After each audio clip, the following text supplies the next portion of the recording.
Okay, so you can always use your periodic table. The mass number is never on there. The mass number is just based upon protons and neutrons added together. So if we take these two and put them together, they're in the nucleus, and we know they make up the mass of the atom, so that's why they're called the mass number. The electrons, unfortunately on this one, the electrons will be the same as protons because they're saying these are basically neutral atoms, and I'm not giving you any information on a charge like we did on the other example. So that makes it really easy. If we know they're neutral, we know the protons and the electrons need to balance each other out because that's what makes them neutral. The symbol is just writing the symbol, and then down below, the number is the atomic number, which is the number of protons. And you get that off the periodic table. That's that top left-hand number. And then, of course, the name. So this is really a pretty easy chart. I could put down charges, which we'll do on the review. Tomorrow you're going to get a review. We're going to have a test on Thursday. The test will cover physical, chemical changes and properties and how to differentiate between those. So we did a little worksheet on that, if you guys remember. You also did an assignment on it, and I gave it back. It was 15 points, and we went through those examples. It's going to go over the type of matter, element, compound, homogeneous mixture or solution, and heterogeneous mixture. Okay, so it'll go over that, which is types of matter, and a few other terms in Chapter 13, or Chapter 3. Chapter 4 will go over information dealing with Dalton's atomic theory, which we talked about those 4 parts. Okay, so you have to really read through that and make sure you can list those out in listing question. Thomson cathode ray tube experiment we talked about last week. Rutherford's gold foil experiment and what it found. And then it's also going to go over types of particles, protons, neutrons, and electrons, their characteristics that they have. And then this, and then a little activity we'll do today with atomic mass and what that's all about. What I left out is the periodic table and how it's grouped in alkali metals, halogens, alkaline earth metals, noble gases, metal section, the non-metal section, and metalloid section. And so that's going to be on there too. So if you want to start now going through your notes so that you're not cramming on Wednesday night, that might not be a bad idea, especially looking at Dalton's atomic theory, characteristics of your subatomic particles, just reading through that maybe tonight, maybe tomorrow night if you got time. And then terms that you guys were asked to write definitions for, that might be something good to start doing tonight so that you review that for the Thursday of the test. Okay? All right, so getting into this information, potassium is K, right? So we would go ahead and put a K there. But we also have to do it like the one down below. So we're going to have to put in some information along with that K. Protons would be what? For that one. Yep, and so what would that be? 19. So we look at the periodic table and find potassium, and it's element number 19, which tells you the protons, and that's the atomic number. Now that number of protons says it's neutral will be the same as the electrons. Okay, let's finish this K though. So what's the number that would be in the subscript here? The 19, right. And then up above, we know this is the mass number. We can't get that off the periodic table. There's people that look on the periodic table. It's not there because this is an isotope, and they don't tell you the isotopes. All they tell you is an average of all the isotopes, which we're going to talk about today. So what number goes up here? It would be these two added together. 41. Now it's going to be pretty close to the atomic weight of potassium, but potassium's atomic weight is 39. It's going to be fairly close, but it's not. You'll see why today it's not going to be exactly on that, okay? Because that's an average. So any questions with potassium? So that's all you do all the way through. So this one is vanadium. And we don't even have to look at the periodic table for this one because we know this bottom number has to be the protons. Since it's neutral, it's the electrons. And the difference, now we take the difference between these two to get neutrons. So basically you can set this like up as a math question, 51 minus 23, and that would get you your neutrons. So that would be 28. Any questions with that? If you want to go back and add these two together to see if you get 51, you can do that, and you should get 51. Any questions you have with that? The next one, it tells us protons. So what element is this?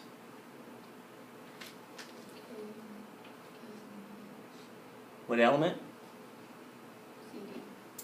C, D, cadmium. So CD, it's element 48.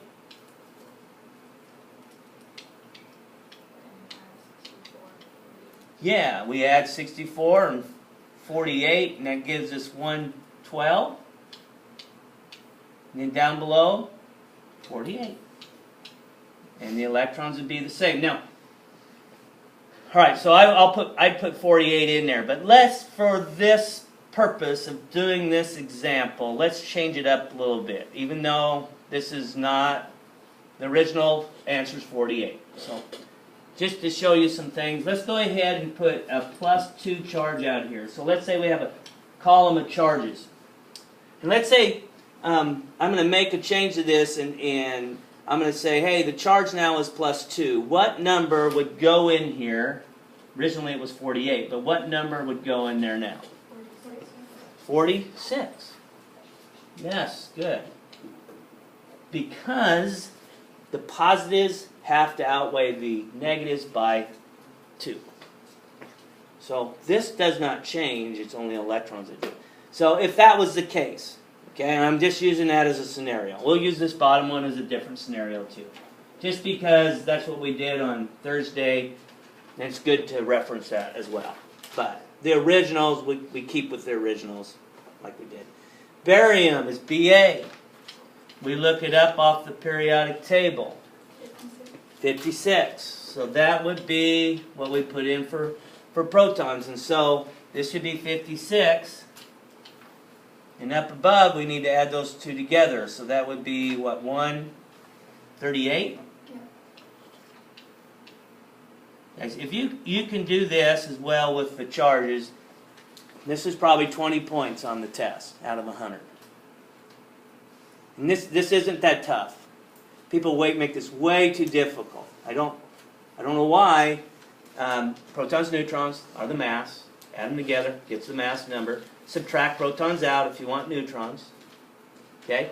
Protons and electrons are equal unless there's a charge. Let's make this a -3 charge, just for this example up here. And originally, you would have put 56 down as your answer. But now what would be the number of electrons? 59. 59. Okay? Because why? The negatives have to outweigh the positive by 3. So we've got to have 3 more. And that's all you have to do with isotopes. That's it. And so, like I said, this is probably about 20 points on the test. So a fifth of the test is this. You can do this and get all those numbers right, which there should be no reason, and then you can always go back and double check. Okay? So, questions? This is the actual. Yeah, that's not the actual values, but I gave those actual values. So, any questions you have for me? Okay. Let's go ahead and do the last little thing that we're going to talk about in this unit. And let's see. Let's start with this, and I'm going to talk about what's called relative atomic mass, which is one of your terms. So relative atomic mass.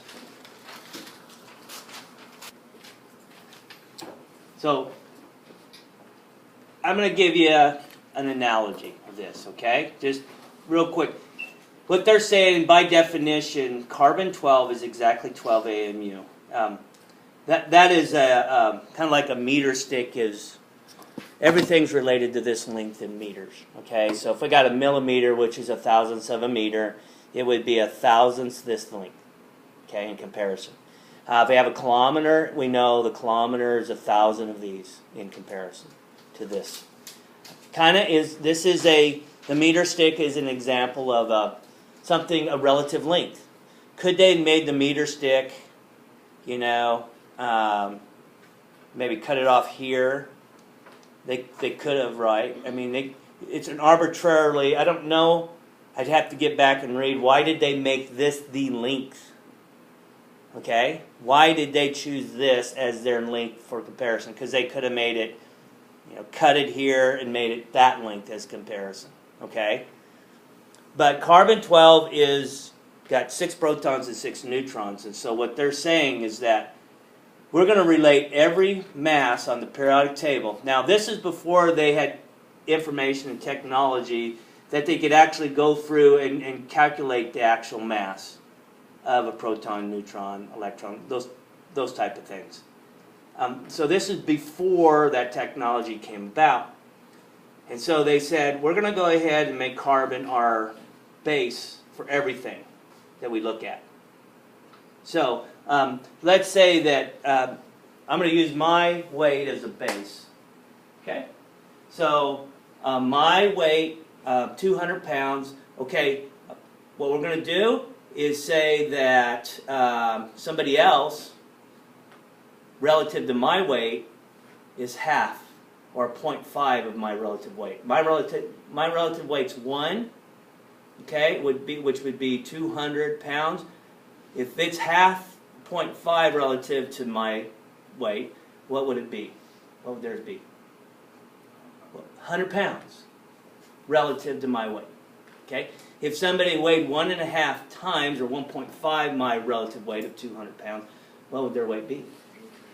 300. Does that make sense? So they're saying, what hydrogen is 1/12 of carbon's atomic mass units, relative weight. What is the weight of hydrogen atom? 1/12 of that. What would it be? You guys know, right? What would it be? 1. Okay? Relative to that weight, it's 1. Magnesium is twice the relative weight of carbon. What would it be? 24. So it's relative to that weight. Okay? So a lot of times people will say, well, he's heavy or she's light. Relative to what? What are you relating that to? So this is a relative weight, and that's kind of everything's kind of compared in that way. We don't actually weigh the atom out. Okay, there's ways in which to relate their weights, and that's how they did it. Okay, questions on that? So then, what we're going to do, you guys have your penny lab. Why don't you go ahead and get that out? And you guys can turn that in later.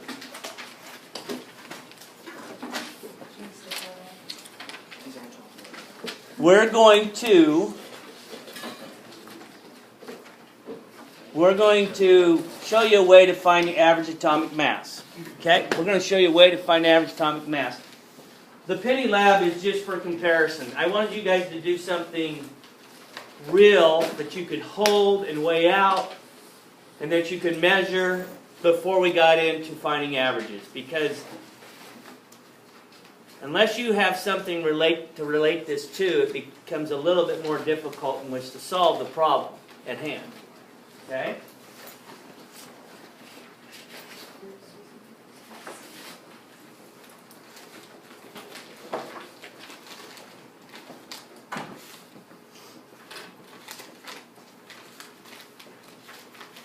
So, if we're going to find what we call the average atomic mass, and a lot of times on the key on your chart it says atomic weight.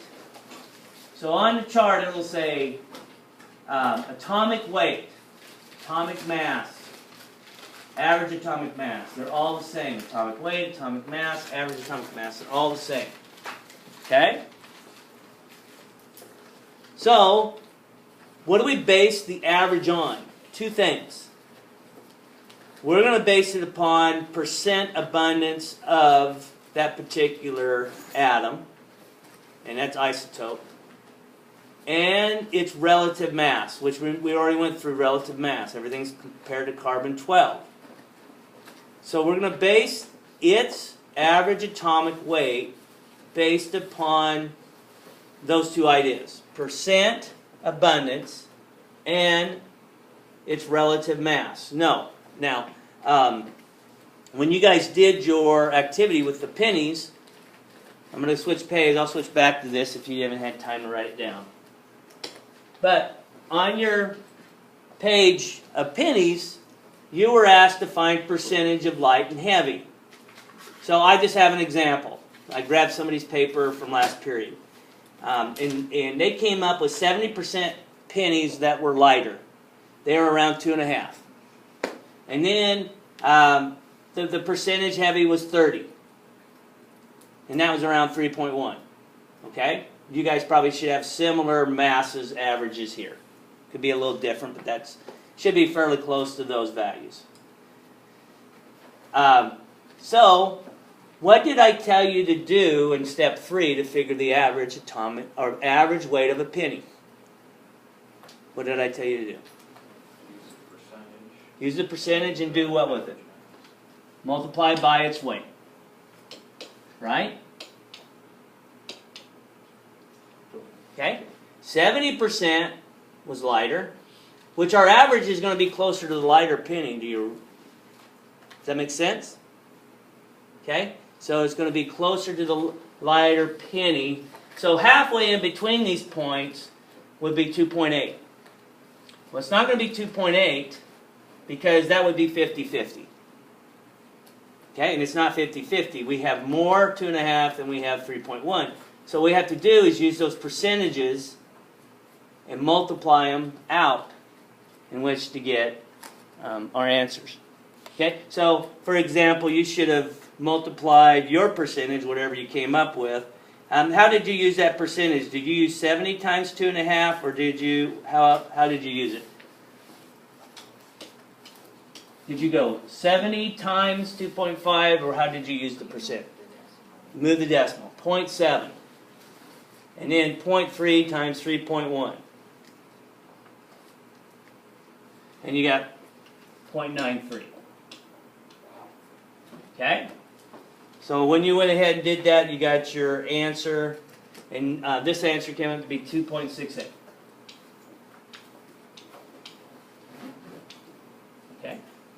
So, that's the average for your sample of 20. You probably came up with something a little different, because we didn't have a very big sample. Now, with atoms, we've got a huge sample. We got trillions of atoms as a sample. And so that average is pretty dang good, okay, when we do that.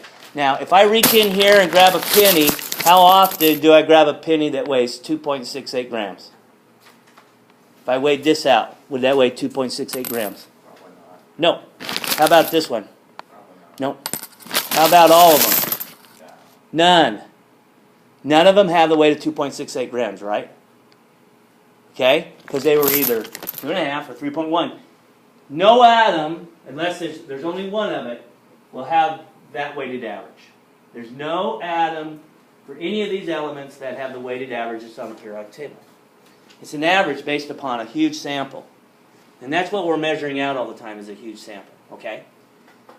So guess what? Our transition is this. We transition into maybe doing a problem that before doing the penny lab was maybe a little bit more difficult.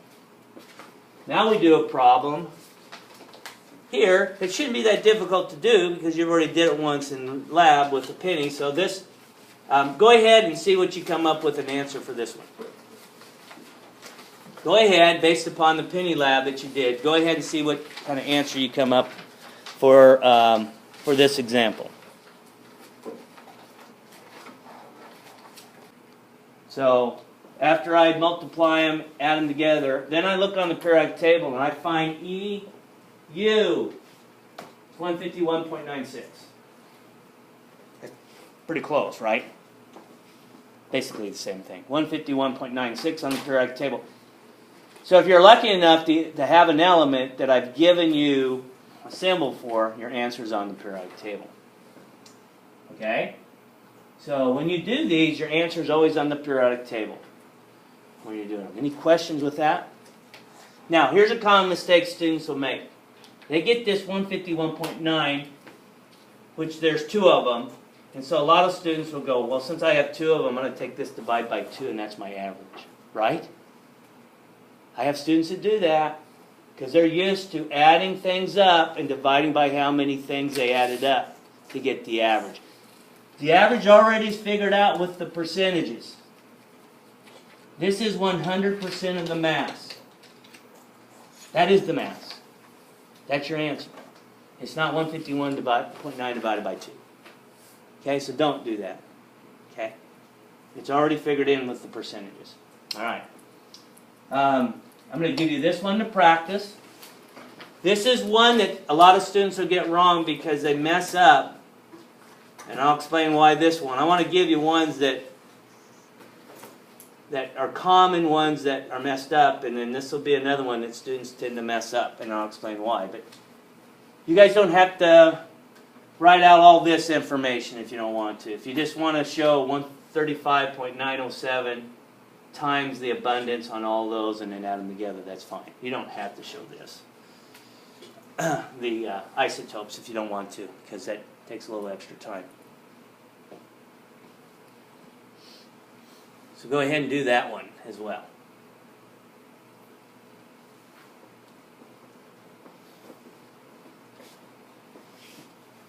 Now your answer's on the periodic table.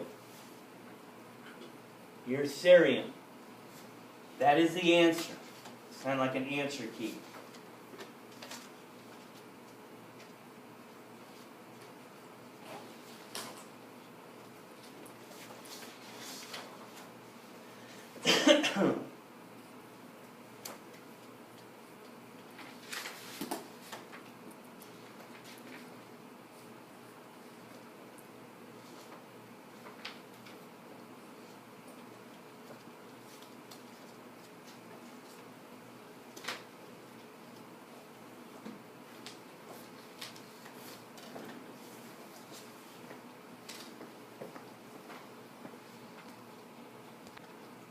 Some students leave this as 0.19. So you have to multiply it by 0.0019. This one you have to multiply by 0.0025. Okay? So I had students leaving it as 0.19 and they're going to, of course, get their answer wrong. So make sure you do that. Even if it's a really small percentage, you still have to move that. Divide by 100 to get into the decimal form. You can use it to multiply. So don't forget to do that.